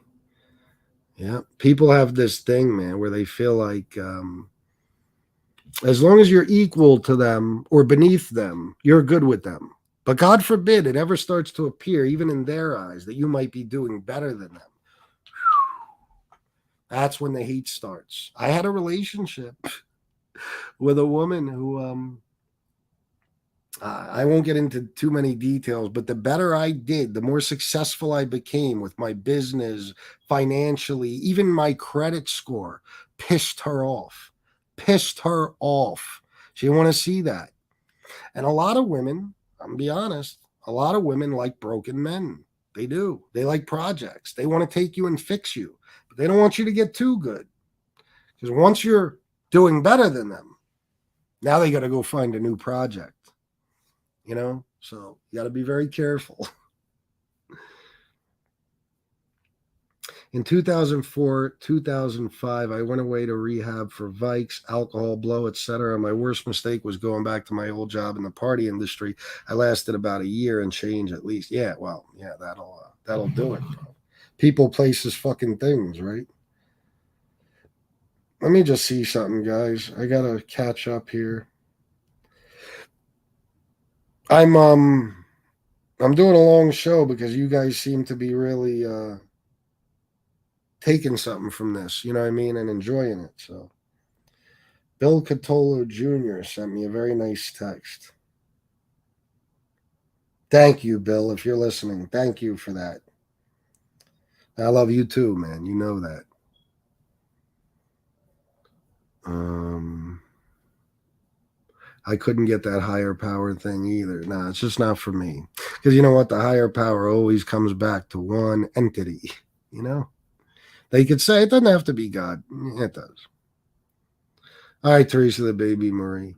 Joe Root, the last time I did blow was after work and at Great Woods at Kid Rock and found a bag of it in the parking lot. LOL, don't have any desire to do it again. Lucky my heart didn't explode. Yeah, you ain't kidding, especially since you don't know what the fuck was in that bag. SoFlo's calling me. Hold on, guys.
All right, guys. Sorry. That was mob tube business.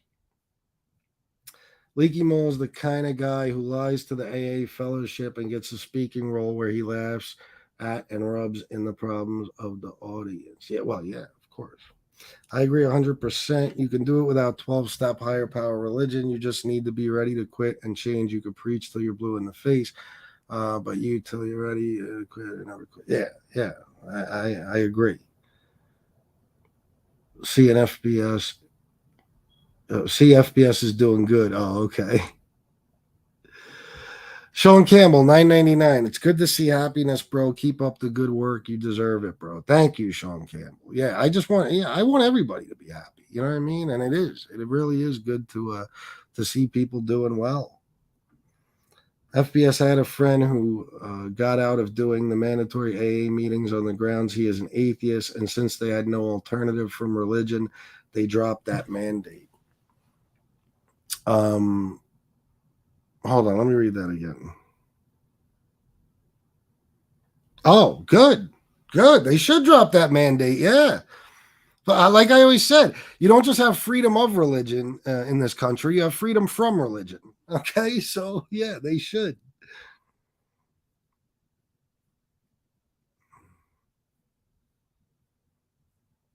Um,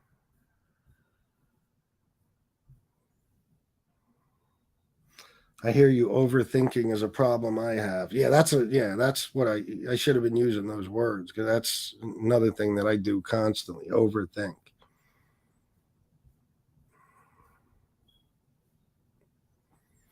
I understand that mentality, FBS. I was the same exact way, man. And whenever I think I'm ashamed of myself for it, I feel you, bro.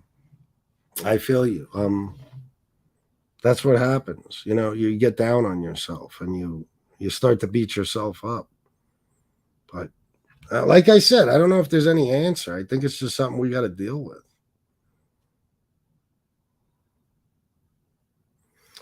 Yeah, I did, guys. I did.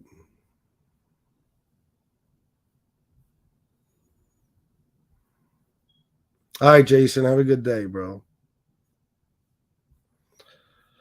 All right. Let me read one more. FBS, you are going in the right direction. I mean, seriously, look at all you've accomplished in a short amount of time. That's the proof you are serious. Thank you, Miss Can't Be Wrong. Yeah, yeah, it is. It's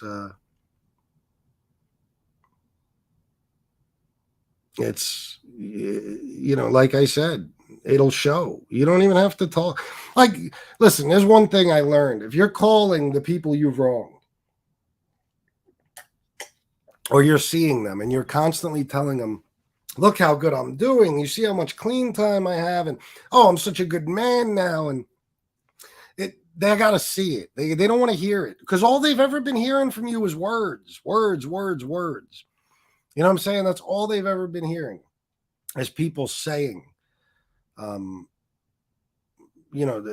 trying to convince others that they're not in the situation they're in. I'm not high. I'm not drunk. I'm not addicted. I don't have a problem. I'm doing well. I'm not doing bad. And with their own eyes, what they're seeing is that you're lying. Okay, so and you got to understand too that because of that, trust is a big issue. So don't expect people to take your word for it. They got to see it with their own eyes. They got to see it with their own eyes. All right, let me wrench cinnamon muff. Let's see. Oh, damn, they changed the YouTube thing?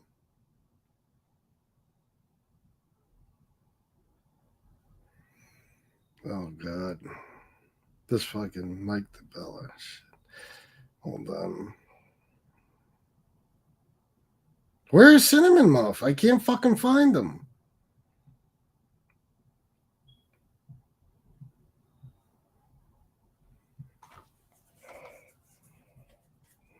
Oh, there he is. Gotcha, buddy. Add moderator. You're good now.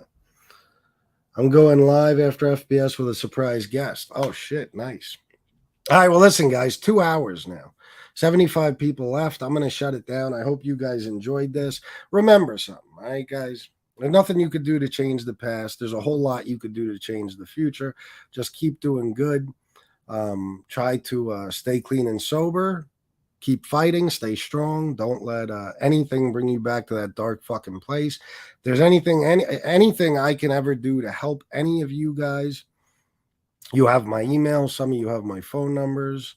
Or, well, yeah, I actually have two. So, and you can get a hold of me and I'll do what I can. And please write down these numbers on the bottom of the screen. It's very important. The Suicide and Crisis Lifeline is as simple as 988. It's just like dialing 911. National Addiction Hotline right there for you guys. All right. And like I said, we'll do these more often. We will do another one next Thursday at 4:00. I promise you that. I'm out of here for now. I'll see you guys later tonight, hopefully. All right. I love you all. And until next time, salute.